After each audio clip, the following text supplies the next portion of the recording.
welcome back to Cinema Wellman. I'm your host, David. Today we're going to do a little Which Was Worse. This is new to the podcast and YouTube channel. It's the second installment if you read the blog at cinemawellman.blogspot.com. The first, Which Was Worse, took two shark films, Sharks of the Corn, and pitted it against Avalanche sharks. And Cinema Wellman determined which was worse. Today, we're going to take a look at Air Collision versus Turbulent Skies. So how I do this is I sit and I go through my platforms, and I love a movie poster.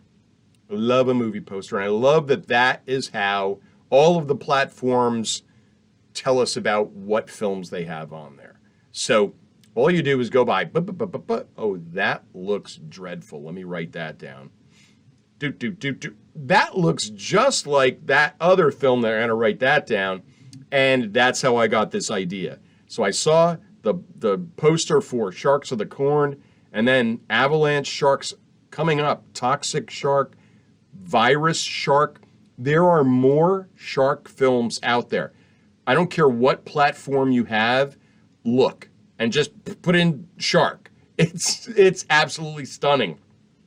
So today it's two airplane movies. Here we go, airplanes in peril. Now, remember, there is math to this. There is a rubric. I was a teacher for a long time, and I had the rubric, and you live by the rubric and you die by the rubric. And I hated the rubric, and my students hated the rubric, but that's how we had to do things back then. So there is math to this. There is a science to it. Unfortunately, neither of these films paid any attention to any science or any physics, which made them fun to watch. If you go on the blog, and that's cinemawellman.blogspot.com, you can see the official Cinema Wellman Which Was Worse rubric. You have 5 categories: story, plotline, script, they all go together, acting, special effects, self-awareness, and effort. And self-awareness is in there because, if you know you're making a really bad, like Sharknado, full of self-awareness, they knew exactly what they were doing. And with each installment, they just topped it. These people know what they're getting. So we're going to make that film for them. And sometimes you watch a film and you say, this was terrible, and no one there realized it, which is kind of sad. And I don't know if I mentioned the last one's effort, because I always gave points for effort when I was teaching, because it should be rewarded. So on the rubric, the highest you can get is a 1. And then there's a 0, and then there's -1, -2, and -3. So we're going to start with Turbulent Skies. And without telling you anything about the film, I'm going to tell you what they scored on the rubric. Story, plotline, and script, -2. Acting, -2. Special effects, -2. Self-awareness, -1. Effort, 0. So, Turbulent Skies heads into the lightning round, pun intended, with a score of -7. And each of the following indiscretions or sins, I don't want to steal that, my friends at Cinema Sins, I don't want to feel like I'm ripping them off in any way, although I bow to them. It will only increase their score in the wrong direction, obviously. So here we go with those additional penalties. And again, Turbulent Skies already has a score of -7. Here we go. The film begins with about 5 minutes of getting to know the passengers and the crew of a plane, which then they just crash, and it kills almost everybody on board. They use CZN instead of CNN. Pilot error is to blame for that crash, so the solution, of course, is fully automated pilotless planes. One pilot makes a mistake, causes a crash. Let's get all the pilots off all the planes. That's the only solution. The developer, rich, Elon Musk, go ahead, developer, all this, he knows everything and everything. He decides to run a test flight with passengers, trying this out with passengers. The son of that developer is an asshole. And he calls his assistant over to the meeting after meeting someone that he didn't like, and he gets his assistant over and says, take a note, I don't like her. And it wasn't done with comedic effect. That was the line that was written, and the way it was delivered was terrible. He's terrible. That character is awful. His name is Chuck, by the way. The pilot greets the flight attendant with, morning, babe. Ugh, disgusting. The blinking blue light on the fully automated piloting system seems to have been added in post-production. It was that bad. Everything in the future is automated cliche. It gets that one. No humans needed. That's all we do. Robots. Everything's automated. AI. Everything's good. What could go wrong? Developer's son, that guy that I mentioned before, is so obnoxious that he doesn't care to remember anybody's name. We've seen this cliche in a bunch of movies. He has terrible hair, and as I mentioned, his name is Chuck. They drag poor Nicole Eggert into this, and 2 lines in scenes with her include the phrase, in charge, and it sticks out like a sore thumb, because if you know Nicole Eggert, you know she was one of the kids in the show Charles in Charge. The people making this movie should also know that, and they should also deleted any in charge lines from the script before they started shooting. They have the nerve to use the line, Houston, we have a problem. Can we stop doing that? It was done once, well, and that's it. All done. The fully automated piloting system kills the human pilot when the pilot tries to intervene. When the pilots are dead, the tower has these instructions for Nicole Eggert in the cockpit. Whatever you do, don't touch anything. So how am I going to fly this plane without touching anything? Idiot son makes modifications to the system without anyone's permission cliche. We see that over and over. We've got stock footage of stealth fighters being scrambled.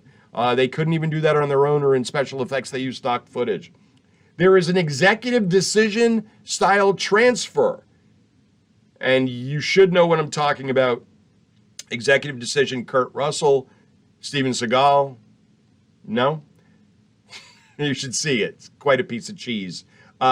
So this executive decision style transfer gets expert Casper Van Dien on board, but he's not a pilot.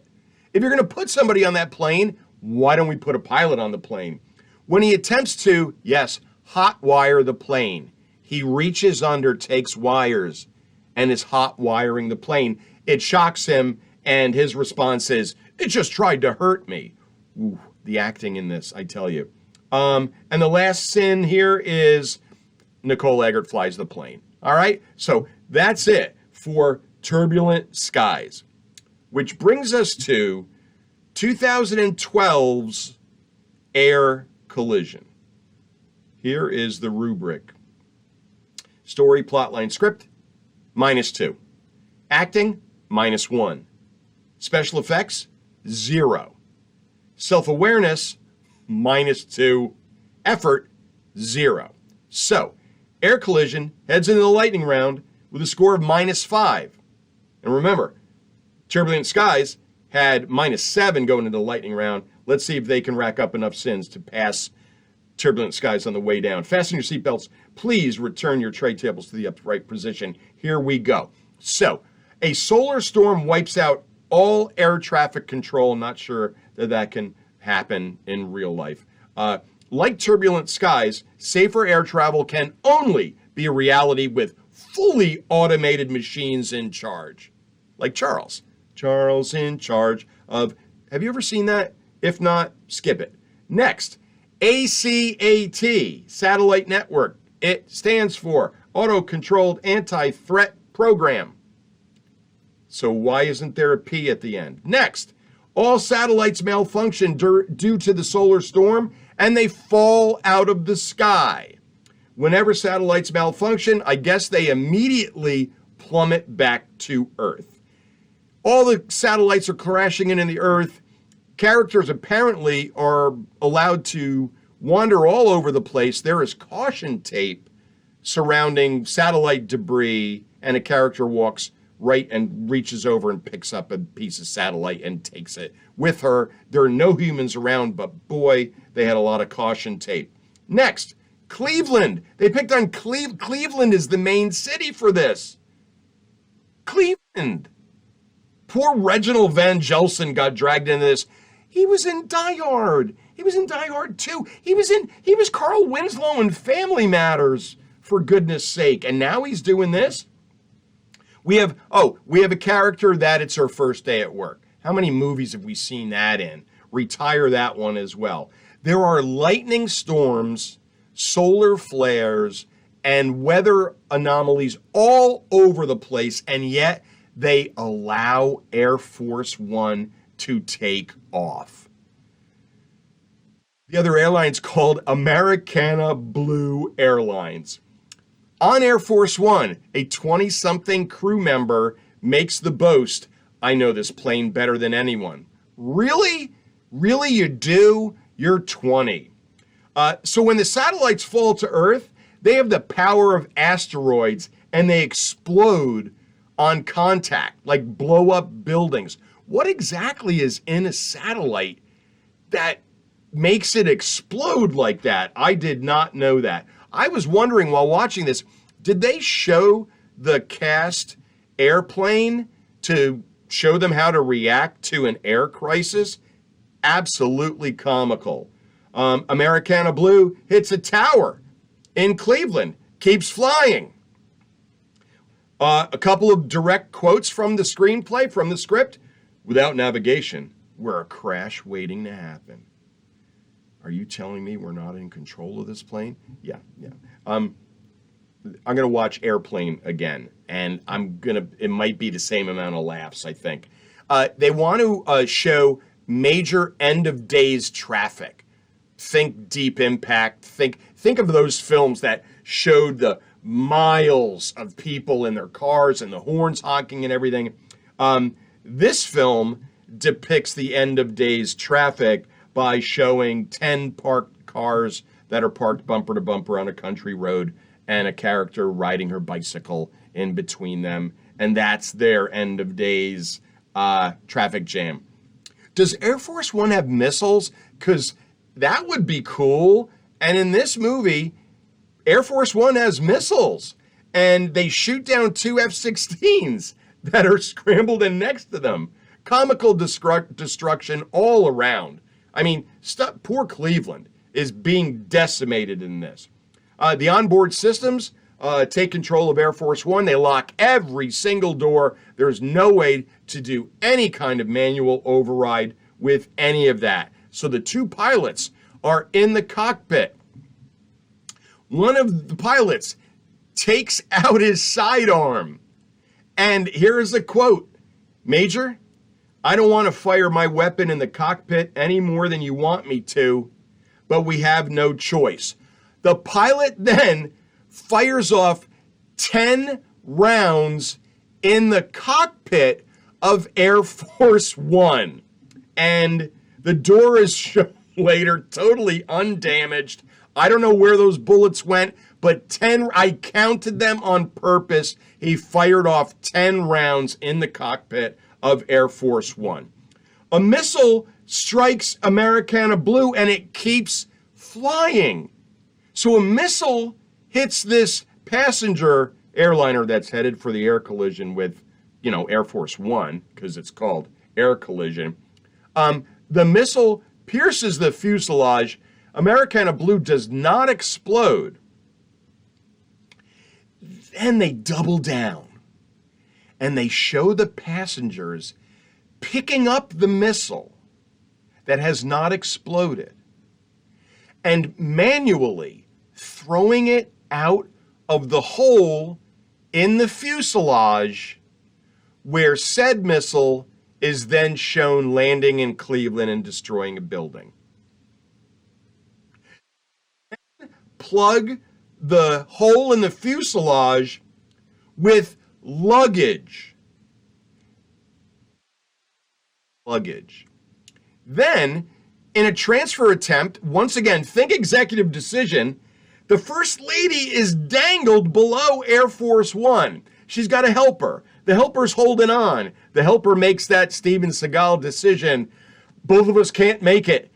First Lady, you're more important than me. And he cuts his strap and he flies into the engine of the plane behind him, which was totally unnecessary, but unnecessary and yet bad special effects.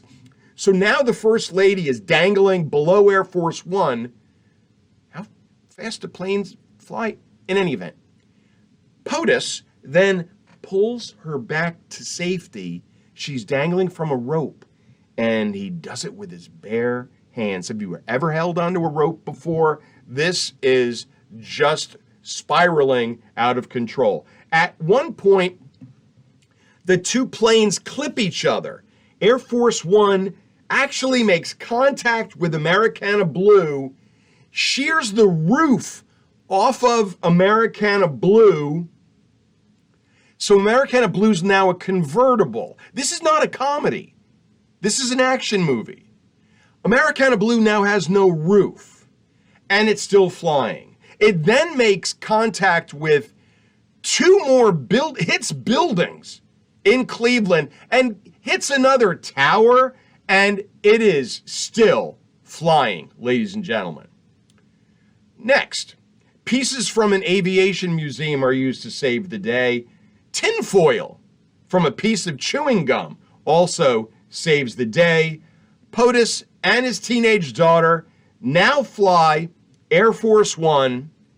They put it down on a street without landing gear. Both wings get sheared off, and yet everyone pretty much survives. Can't say the same for Cleveland. Final score, Turbulent Skies, -26. Air Collision, -38. So, I have to say that the math works on that as much as the science didn't work in either of those movies. Terrible films, but as you know, when you compare two, one's always worse. Although, I wouldn't mind booking a flight on Americana Blue Airline. Those planes seem indestructible. And that's it for this episode of Which Was Worse. Coming up on Which Was Worse here at Cinema Wellman, Bus Party to Hell versus Creep Van, Llamageddon versus Zombievers, and the previously mentioned Toxic Shark versus Virus Shark. That's it for us here today at Cinema Wellman. Follow us on Twitter and Instagram. It's at Cinema Wellman. Read the blog, cinemawellman.blogspot.com. Want to listen? Search for Cinema Wellman on Spotify. Want to watch? Search for Cinema Wellman on YouTube. And that's it. Until next time, take care.